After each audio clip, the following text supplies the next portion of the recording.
Thank you very much, and also a warm welcome from my side, Madam Minister and President of ICES, and dear delegates and friends and colleagues. And I could continue with these greetings, but I think that we are all very excited about not only one but actually two keynotes that we have combined to actually exercise and demonstrate the need of interdisciplinary work, all the challenges that we are facing in relation to the oceans and the ocean, and the food that we want to extract from the ocean can only be tackled when we work in a very interdisciplinary and integrated way.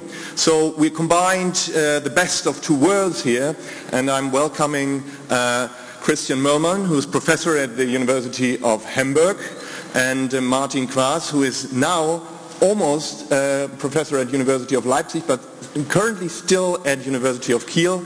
And I have the pleasure to invite them to the stage to give the joint keynote for this conference. Thank you very much.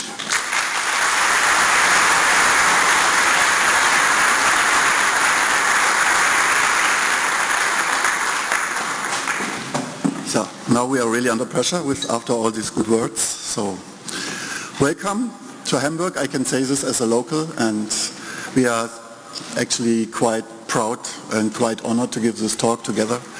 Although I think it's quite a challenge for us, because I think we never gave a talk with somebody else, and I never thought I would give a talk with an economist.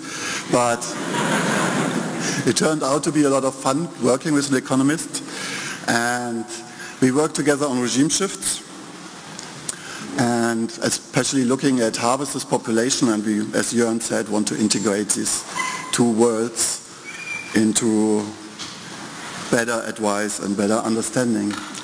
So when you look into regime shift literature, and for you that know the regime shift literature, it's like very much and very fast increasing. So this is a word cloud from a text analysis of abstracts on regime shifts, and it's about 500 abstracts, and you can see regime shifts all over in the literature, and they're reported in all kinds of ecosystems and also in economy a lot, I guess. So it's a very widely active field.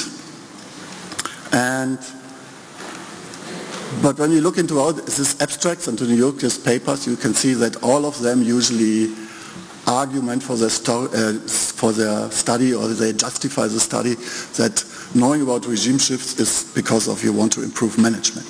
So you want to have early warning signs, you want to detect them early, you want to understand them, maybe avoid them and deal with them. So it's a lot about management in all these papers. But when we ask ourselves, do we really consider regime shifts in management yet, or where there is a lot of cases to look in regime shifts in management, one must actually say there is not a lot. So it's widely neglected, and so I think that's the main kind of the umbrella idea of our work together, is to change this and to improve using knowledge of regime shift in management.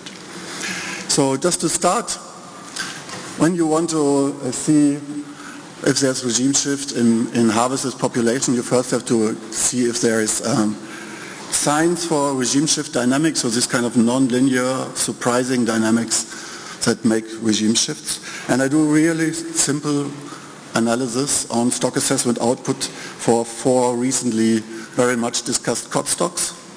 So there's Gulf of Maine stock has been heavily discussed recently in Nature and in other publications.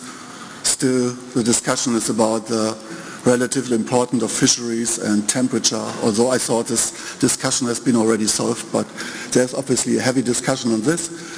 I look at North Sea, close to here, which is stock which is recovering presently, and then the two eastern cod stocks that we both work with a lot. And I do 2 really simple analyses. So we first look at abrupt changes, so like fast, sudden changes in time series of spawner biomass and recruitment, and we see if there's stable periods afterwards. So that's the first sign of regime shift dynamics in the stocks. And then we look for hysteresis patterns in like the response of the stock to changes in fishing mortality. So Abrupt change is normally the thing that everybody first comes up when it goes on regime shift, so there's a lot of studies that report this abrupt changes. And we looked at this, as I said, with some statistical change point analysis, and when you now see in the graphics to come, when there is a red bar in the middle, it means that the method has found kind of significant change. So here, for Gulf of Maine, on the left you see spawner biomass time series from the stock assessment. On the right you see the recruitment time series. And you can see there's some kind of regime dynamics indicated by the method on the spawner biomass. It starts relatively high with a lot of fluctuations, then on a middle level with decreased fluctuations, and then recently very low. So the red dots are always like the period since 2010. So it's like really low spawner biomass at the moment and far from sustainability levels. And when you look to the right, recruitment, you have the same like stepwise change in the recruitment. There's an outlier. There's certainly limits to this method, but then you have like a average level recruitment, recently really low recruitment estimates for the stock. And you go North Sea, close to here, you see North Sea spawning biomass. To the left is the only time series where the method didn't find kind of abrupt change with stable periods in the middle. But you can see it's more like a continuous decline. And recently we have an increase in the spawner biomass. The recruitment to the right has such a kind of Gesundheit, abrupt change dynamics. So it starts from low, have a really high period, and then we have a drop down. And interestingly, so like since the end of the 1980s, recruitment is really low. And it stays low. And you can see that means that this increase that we have seen to the left is mainly due to reduction of fishing pressure. So coming to our pet stocks like Eastern Baltic, you might know there's like since 2030 there's no real assessment on there, so it's no analytical assessment. So I use the latest assessment from 2013, I guess. And you have like the 3 period that the method shows, like in the beginning, then in the middle, this drastic increase, and then variable but low recruitment recently, variable but low biomass recently, and the same pattern in the recruitment on the right side. There's some increases on the left, last 2 years of the time series, probably relatively uncertain. Last time about it, I cheated a little bit to get the time series together. You can see like there's 2 colors to get the time series together. The gray one is from like an old assessment. Recently the assessment period had been shorted because there's problems with identifying the overlap with the moving Eastern Baltic cod stock. So the gray values might be a little bit uncertain, but to get a long time series I put them together.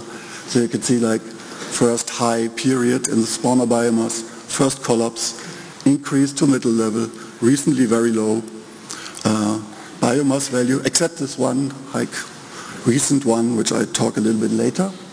And then recruitment, you can see recruitment really a stepwise decrease in recruitment level, except this one outlier that we had recently. So again, like decreasing productivity in the stock. So we have like in all of this stock, we have from this simple method, we have indications of regime shift dynamics. But certainly true regime shift is not just about abrupt changes. So when you look in theory, it has a lot to do with alternative stable states that are like maintained by feedbacks. And all these things you cannot really prove with time series at all, so you cannot really find the evidence. But you can get some kind of idea out of the patterns out of your time series, I think. So that's the next thing we look at. We look at like hysteresis, and basically that means we look like if there's a nonlinear relationship between the fishing pressure that we regulate and the spawner biomass that hopefully reacts on it. So very simple analysis again. You can see here 2 plots, left Gulf of Maine, right North Sea, spawner biomass on the y-axis, fishing mortality on the x-axis. And you see the points that are scaled, these points are scaled to recruitment size. The bigger the dots or the bubbles, the higher the recruitment. You can see Gulf of Maine, we really see most of the time the stock was between 0.5 and 1 fishing mortality. But if you look a little bit closer, you can already see that there's an upper level with higher recruitment dots, a lower level with lower recruitment dots. And you can see there's some kind of indications that for the same fishing mortality we have different levels of stock size, which is typically an indicator for regime shift dynamics. Then you can see later the fishing mortality increased over 1. Stock size actually was relatively resilient to high recruitment, but then recently recruitment really dropped. We have seen this before, and fishing mortality was really high, so the stock is like fished down to really unsustainable levels. But recently fishing mortality is low, has been decreased, and we can wait, it's now reaction to it. But there's some first sign of hysteresis. If you look at the North Sea, it's kind of textbook example of hysteresis. It's like a cycle.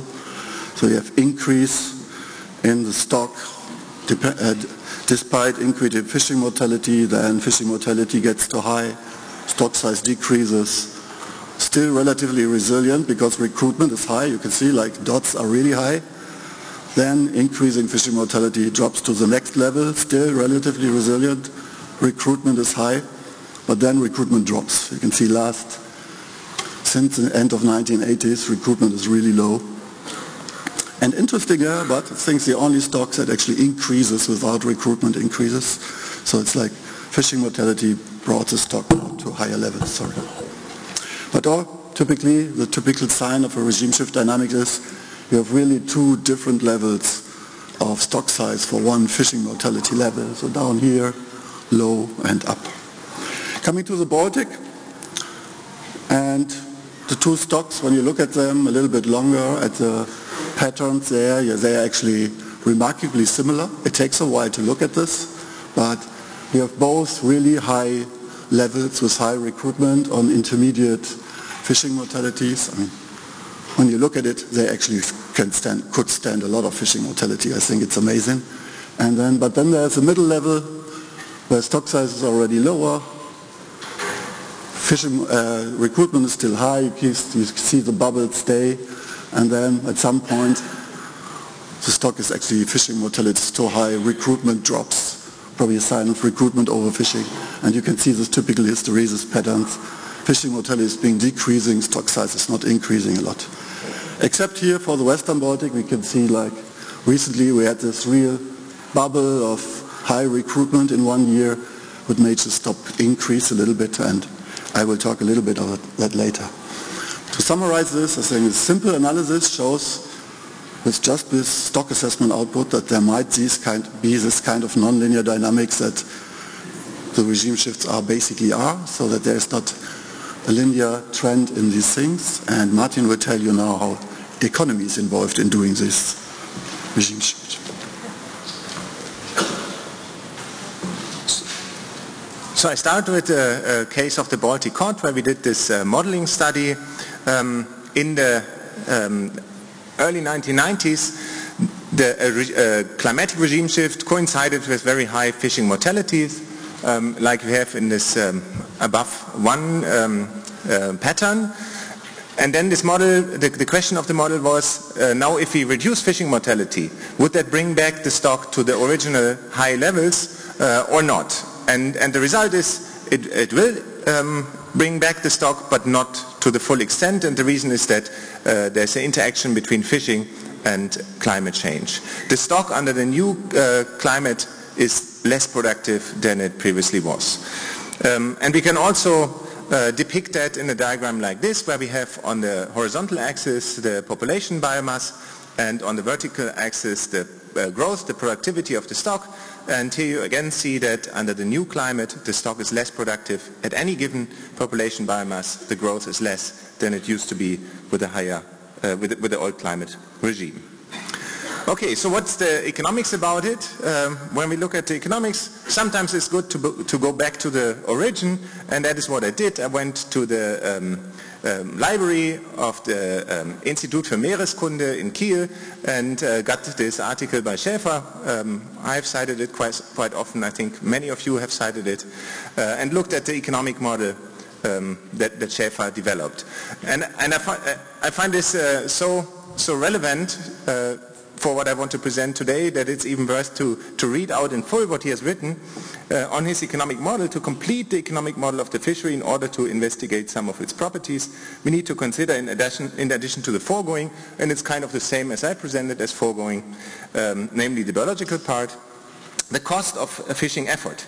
The unit cost of the factors of production in a fishery are largely determined by the general economy, so we should not be making any very serious departure from reality if we assume with Gordon, that's an economist, published a little earlier in one of our famous journals, the Journal of Political Economy, that any very serious that the cost of the fishing effort, C, is directly proportional to the amount of effort, so C is some constant alpha times effort. And the alpha is the cost of a unit of effort. And then he goes on, if you consider the simple case where the unit value of the catch is constant and equal to beta, then we have, with the aid of these equations, the complete model. And in particular, the first of those equations, it's the biological part that relates landings L to fishing effort in equilibrium. We will move, of course, an off equilibrium to dynamic analysis. And then the value simply is a constant times landings, and the cost is a constant times effort. And then we can go on and analyze this model, and especially the regime properties of that model, so in a couple of diagrams. In this diagram we have the catch on the horizontal axis, on the vertical axis the unit value of landings, and there's simply a constant. In particular, it's independent of catch in the Gordon-Schäfer model. The next element relates the effort per unit of landings to the population size. You know that in the Schäfer model the catch per unit of effort simply is proportional to the population size, so the effort per unit of catch is this hyperbola shown in this diagram. And since due to the assumption that the cost per unit of effort is simply a constant, the cost per unit of landings are related like this also to population size.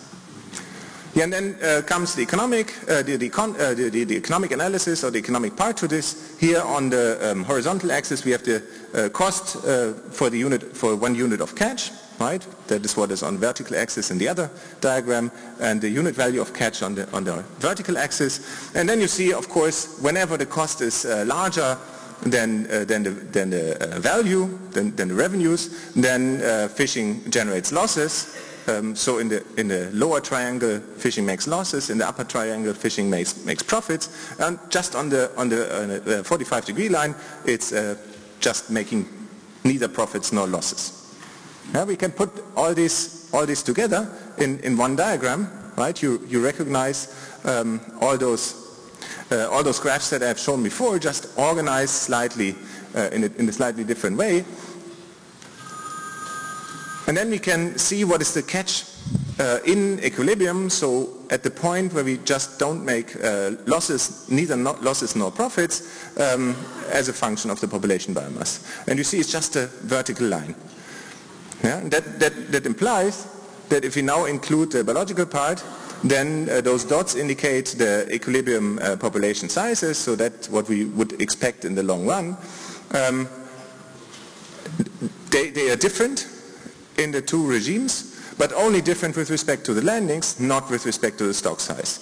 So in the simple Gordon-Schäfer model, the equilibrium stock size does not depend on biology at all. It just depends on economic parameters, in particular the cost per unit of effort and the value per unit of catch. Then we can ask in particular what happens if economic circumstances change. For example, what happens if demand increases. Demand increase would mean that the unit value of catch is higher for any landings. What happens then to the equilibrium outcome? Well, it changes. The stock size reduces, but not dramatically. Right?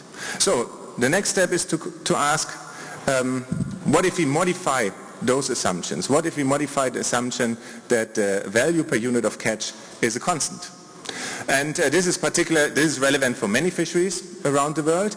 It's relevant here for the Baltic, where the local fishery caters, for example, local tourism, local restaurants. It's relevant for the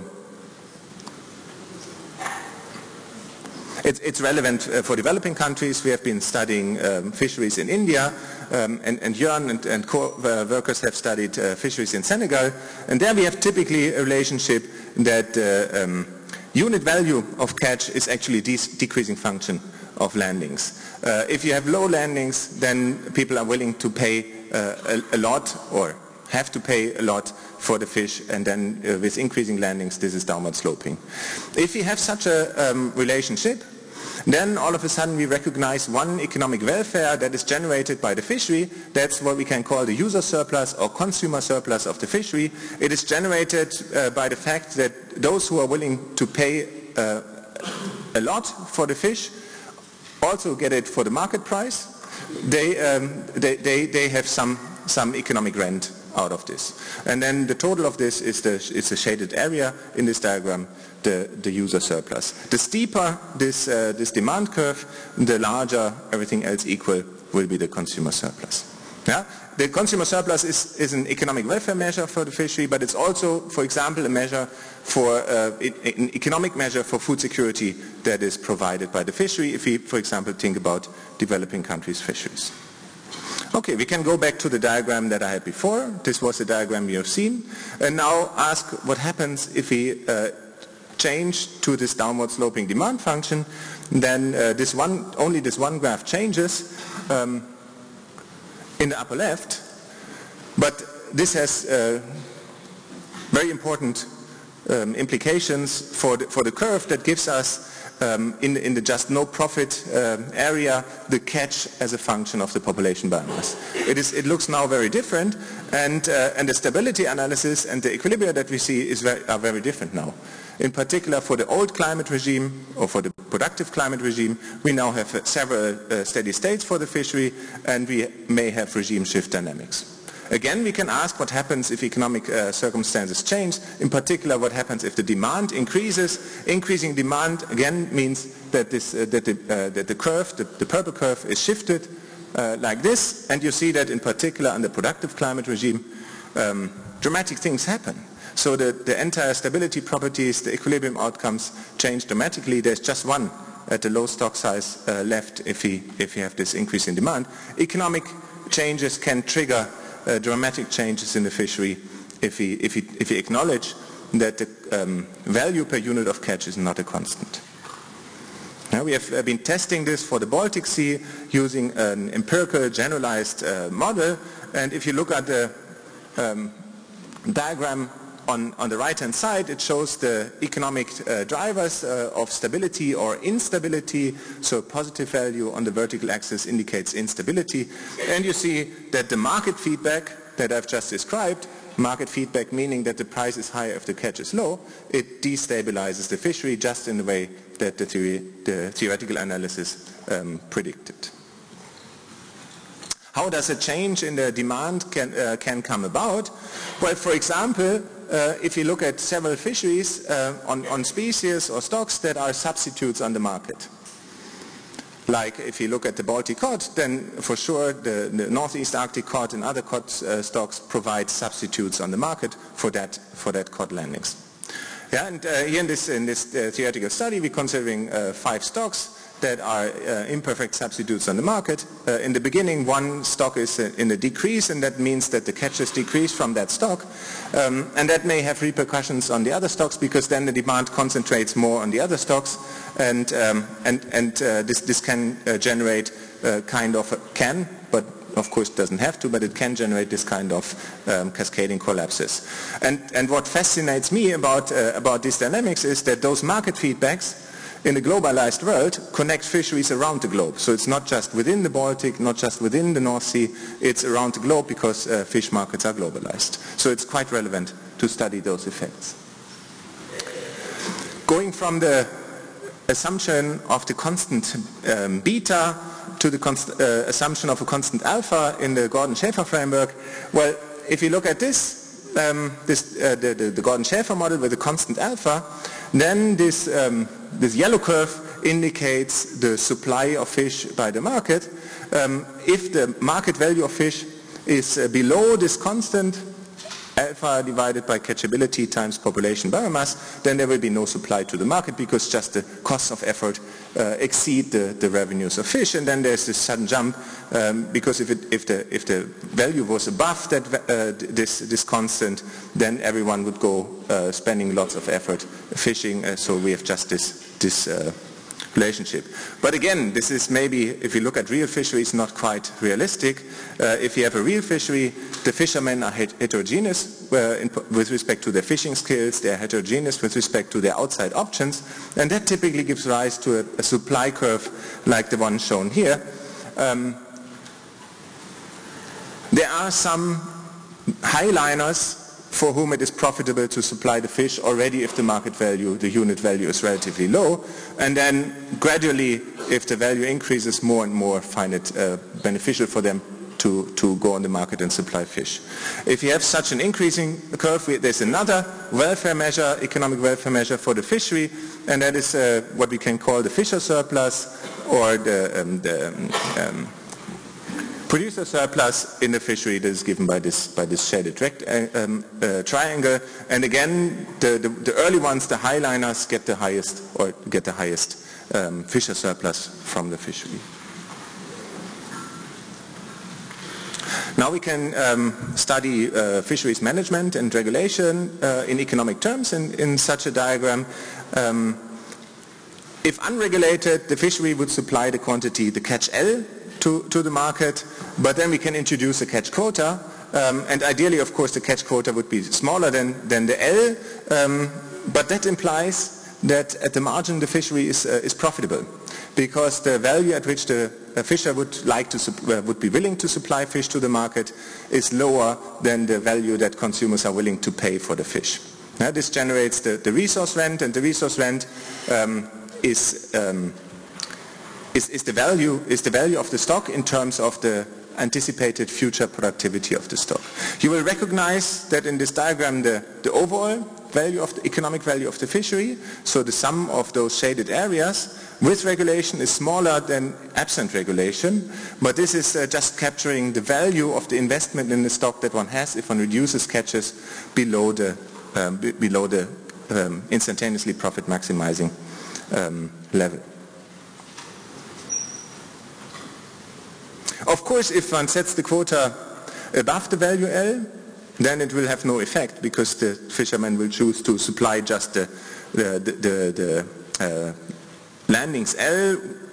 Beyond that, the fishery would not be profitable. And of course, one should keep in mind that this cost function, the supply function, depends on the regulation of the fishery, in particular on mesh size regulation, seasonal regulation, and so on. Yeah, going back to the cod fishery, the Baltic cod fisheries, the Eastern Baltic cod and the Western Baltic cod, we have heard about the improvements in management in our fisheries. This is the ICES data. The top two lines show for the Eastern Baltic cod the total allowable catch, that's the blue line, and the landings, that's the yellow line. And you see that for the last 10 years or so, the total allowable catch was above the L. The landings have actually been smaller than the total allowable catch, and a similar pattern you see for the Western Baltic cod. And this is a situation that we refer to as regulated open access. The quotas have been set so high that it's not profitable to catch them. Yeah, why is that the case?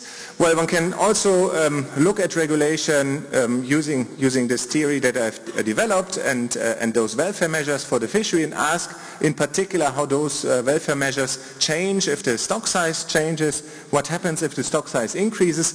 Well, that means that the effort needed for 1 unit of catch, of course, is lower, and that brings down this supply curve. And shifting down the supply curve with increasing stock size implies two things. One is that for the same quota, the resource rent increases. The other is that the fisher surplus decreases. So unless we have a fishery where the resource rent is actually captured by some kind of economic instrument, the fisher may actually find it bad to have an increasing stock size, because their revenues, in particular for the highliners, it decreases. Okay, so far for the theory. The question now is how can we detect those effects of ecological regime dynamics and economics and fishing in the data.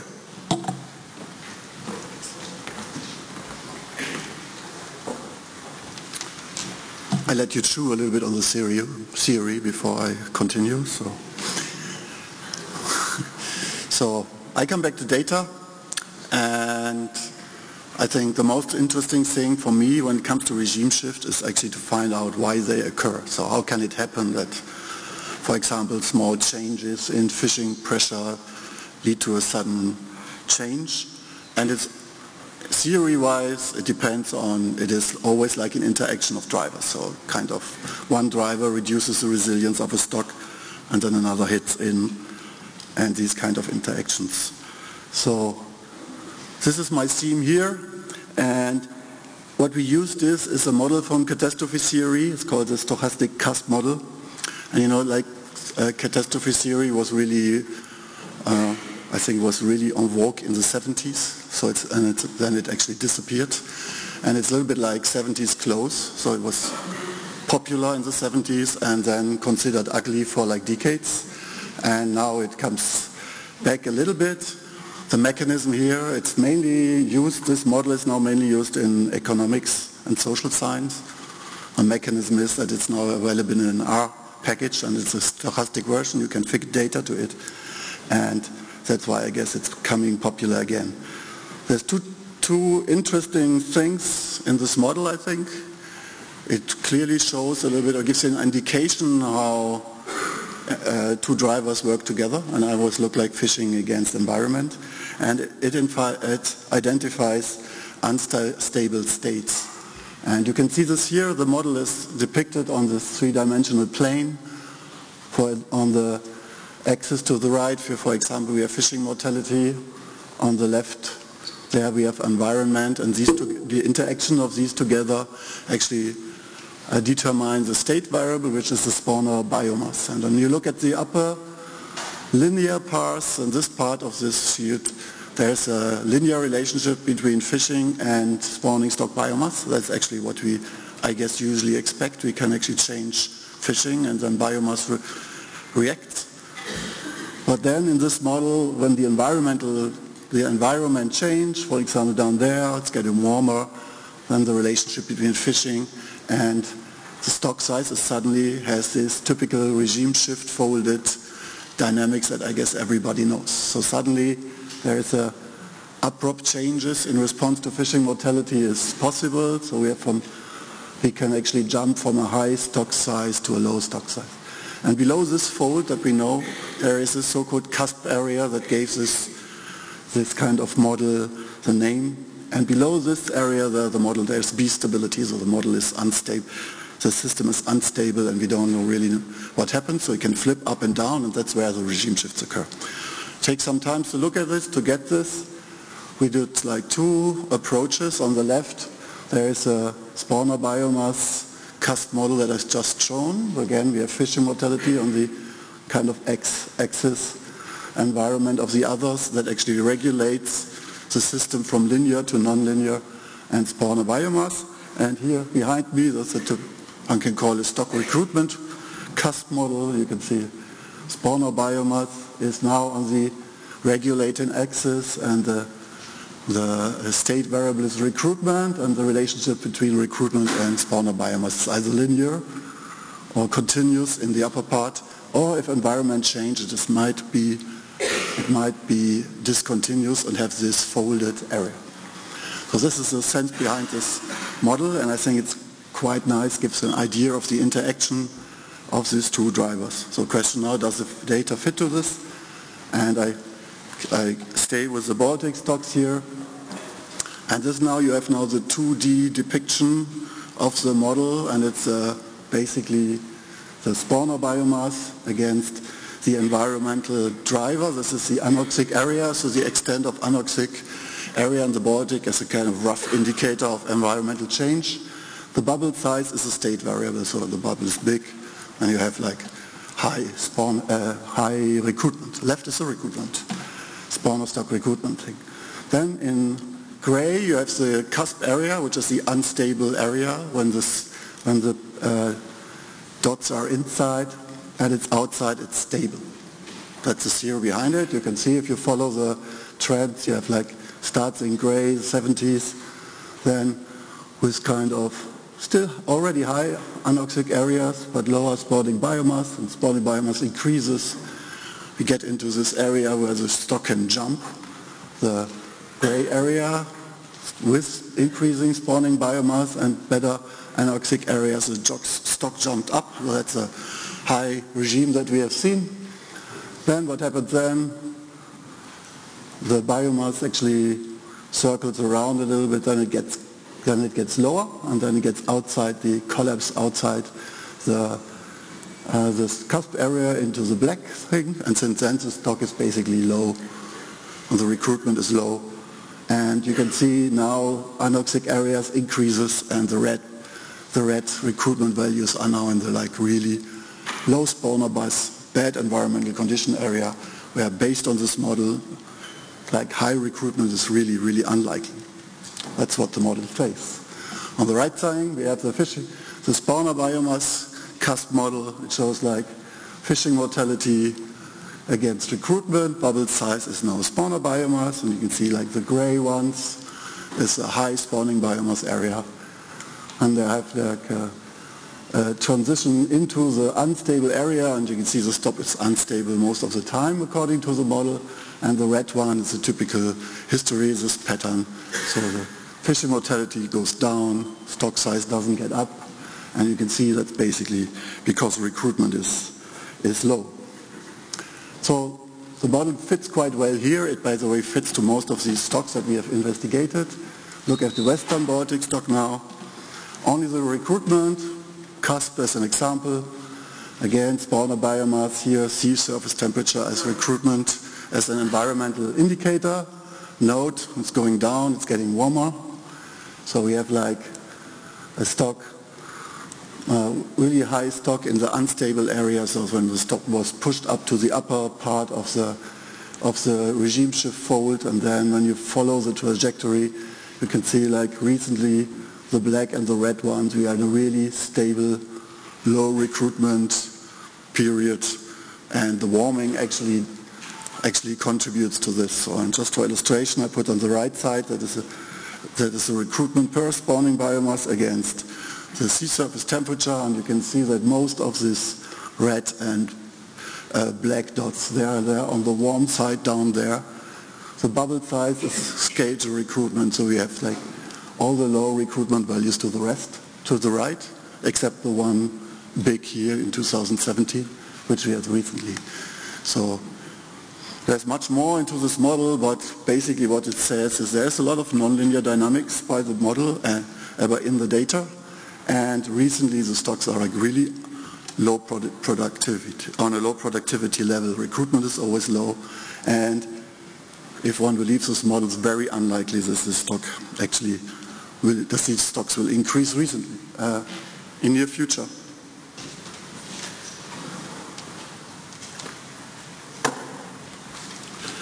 So in total, I think we can see that in these stocks there's a lot of nonlinear dynamics that is typical for regime shift dynamics. And you might now ask yourself, so what? And I will demonstrate this so what on the two Baltic example. It might be a bit provocative now. So the question is, does this matter? And when you look at it, I find it interesting. There's this kind of, you might remember that we had like in the end of the 2000s, we have signs of an increase of the Eastern Baltic cod stock. There's newspaper here, local Hamburg newspaper reports on this. There is many scientific studies that say that the stock will increase, so you can see like it's one of the most rapid recoveries, and there is like estimates will triple in 2 years and something. But the interesting thing is when you read the article to the left is that the fisherman's representative says, yeah, but we have no idea how that could happen. So it's kind of a miracle. So since then I think we call it a miracle. And here's a prediction that is behind the miracle. and it basically shows the blue line, the prediction of the linear model that we usually know in the stock assessment. So that's basic set, it's based on the surveys, reduced fishing mortality, increased recruitment. That's what the model says. That's not wrong. That's what this model says. And when you look to the red dots, unfortunately, that is what the last assessment actually showed. What came out of it, you can see, is kind of a difference that's in there. I absolutely don't want to blame people that do this prediction. Stock assessment is a hard work. We've heard that. I've done this myself. We have a paper with a linear model, or we were co-authors of a paper with a linear model. The black line, that's what we said. That's what we did. It's also on the same level. It's just what happens if you use a linear model. You can use other models.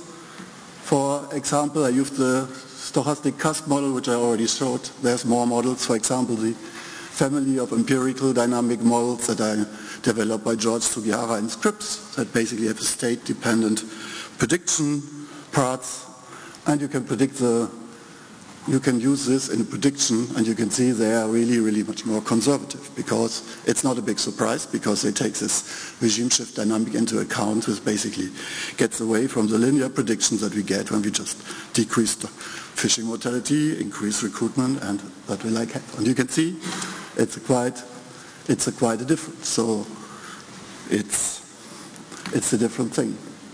What it tells to me, it is sometimes when there's regime shift dynamics, and there is good indication that there are, it's really a little bit dangerous to use these linear predictions, because they raise a lot of expectations. Because, I mean, if you see this as a fisherman, you expect the cost to increase.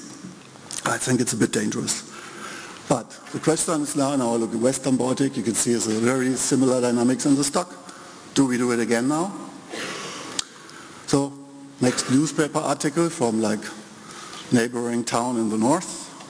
That's a representative after this 1 year recruitment. You have seen the time series saying in 2090 the fisheries crisis will be over, and you would say that the stock has been cut down 50%, partly using the quota, so there's this discussions on the whole thing. There's conflict between recreational fishermen, between the commercial fishery.